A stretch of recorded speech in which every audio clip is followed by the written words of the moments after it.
बिस्मिल्लाहिर्रहमानिर्रहीम अस्सलाम वालेकुम। Welcome to my YouTube channel law students platform. इस वीडियो में हम पढ़ेंगे एक मैगज़म उबी जस इबी रेमीडियम। उबी जस इबी रेमीडियम is a Latin legal maxim that means where there is a right there is a remedy. इस लैटिन मैगज़म का मतलब है कि जहाँ पर राइट होता है वहाँ पर रेमेडी होती है।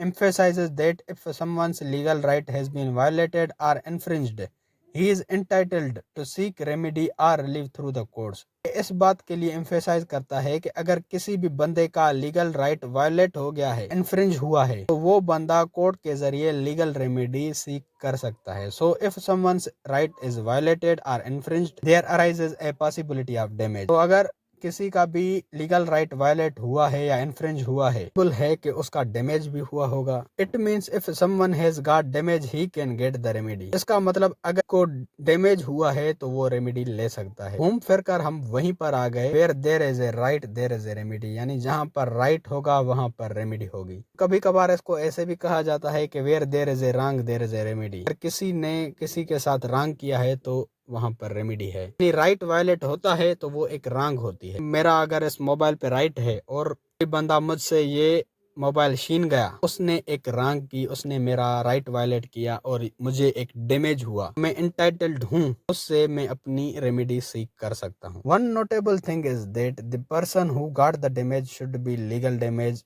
और legal injury, not the actual damage. एक नोटेबल थिंग ये है कि जो बंदा है को डैमेज हुआ है वो डैमेज लीगल डैमेज होना चाहिए, एक्चुअल डैमेज नहीं होना चाहिए। डैमेज हो या ना हो लेकिन लीगल डैमेज होना लाजमी है, फिर ही वो लीगल रेमेडी हासिल कर सकता है। There are two Latin maxims for above statement. पर दो लैटिन मैगज़म्स हैं स्टेटमेंट के लिए जो मैंने अभी आपको बताई। पहली है इंजूरिया साइन डेमनो, इसका मतलब है legal injury without actual damage. दूसरा है डेमनम साइन इंजूरिया, इसको डेमनो साइन इंजूरिया भी कहा जाता है, इसका मतलब है actual damage without legal injury. पहले पढ़ते हैं इंजूरिया साइन डेमनम, legal injury without actual damage. When person gets legal injury other than actual damage, it will be enforceable by law।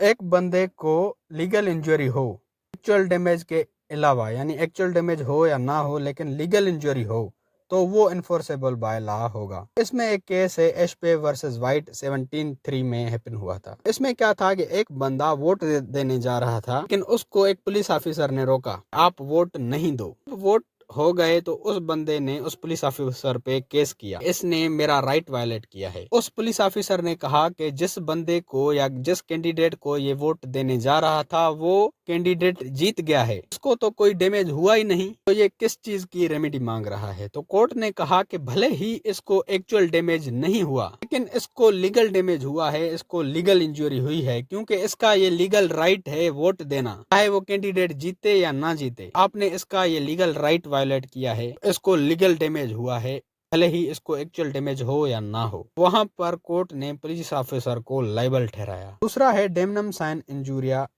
इसका मतलब है actual damage without legal injury. Where there is no legal injury to the plaintiff but have actual damage, no action can lie in the court if a defendant has caused some actual loss to plaintiff. इसमें क्या होता है कि अगर एक plaintiff को legal injury नहीं पहुंचती, उसको एक्चुअल इंजरी होती है या एक्चुअल डैमेज उसको होता है, वहां पर कोई भी एक्शन नहीं किया जा सकता कोर्ट में, भले ही प्लेंटिफ को एक्चुअल डैमेज हुआ हो। अब यहाँ पर एक केस है ग्लोसेस्टर ग्रामर स्कूल। इसमें क्या हुआ था, एक ग्रामर स्कूल था, बहुत फेमस था, बहुत कमा रहा था, उसके साइड में एक और स्कूल खुल गया, थोड़ा सस्ता भी था, तो उस स्कूल के सारे स्टूडेंट्स ने उस स्कूल में एडमिशन ले ली। ग्लोसेस्टर स्कूल ने उस पे केस कर दिया कि इसकी वजह से हमें एक्चुअल डैमेज हुआ है। कोर्ट ने कहा कि उन्होंने जो स्कूल लगाया है उनका भी राइट है, वो स्कूल लगा सकते हैं। वो जो डैमेज हुआ है वो लीगल डैमेज नहीं हुआ है, एक्चुअल डैमेज भले ही हुआ है, आपको पैसों का नुकसान हुआ है, लेकिन उसका भी लीगल राइट है कि वो स्कूल खोल सकता है। वहां पर उस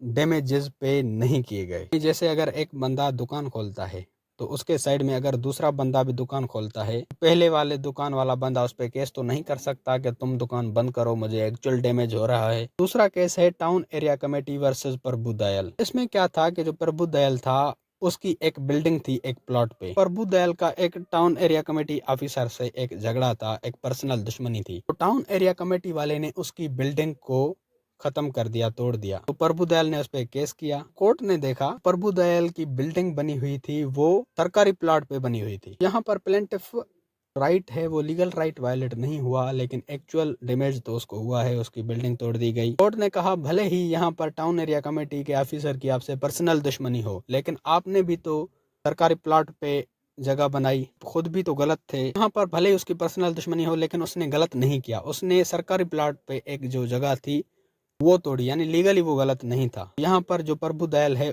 उसको लीगल इंजरी नहीं हुई या लीगल डैमेज नहीं हुआ। एक्चुअल डैमेज तो हुआ लेकिन लीगल डैमेज नहीं हुआ, इसलिए उसको रेमेडी प्रोवाइड नहीं की गई। तो दोस्तों ये था हमारा आज का टॉपिक। उम्मीद है कि आपका कंसेप्ट क्लियर हो गया होगा। अगर आपको लॉ ऑफ इक्विटी के दूसरे वीडियोस चाहिए तो आप मेरे चैनल की प्लेलिस्ट विजिट कर सकते हैं लॉ ऑफ इक्विटी के नाम से। और अगर आपको लॉ ऑफ इक्विटी के नोट्स चाहिए तो डिस्क्रिप्शन में दी गई लिंक पे क्लिक करके आप लॉ ऑफ इक्विटी के नोट्स भी डाउनलोड कर सकते हो। और ये वीडियो आपको कैसी लगी कमेंट्स में जरूर बताएं, और ये वीडियो आप कहाँ से देख रहे हैं कमेंट्स में जरूर बताएं। और अपने लॉ के दोस्तों के साथ अगर आपको लॉ के रिगार्डिंग किसी भी टॉपिक की वीडियो चाहिए तो वो टॉपिक लिख के साथ में LSP लिख के सर्च करेंगे तो आपको सबसे पहले मेरे वीडियोस मिल जाएंगी, जिससे आप अपना इजीली कॉन्सेप्ट क्लियर कर सकते हैं। या फिर अगर आप मेरे चैनल की प्लेलिस्ट में जाते हैं तो वहाँ पर आपको हर सब्जेक्ट की अलग से प्लेलिस्ट मिल जाएगी, जहाँ पर उस सब्जेक्ट के सारे वीडियोज़ मिल जाएंगे आपको।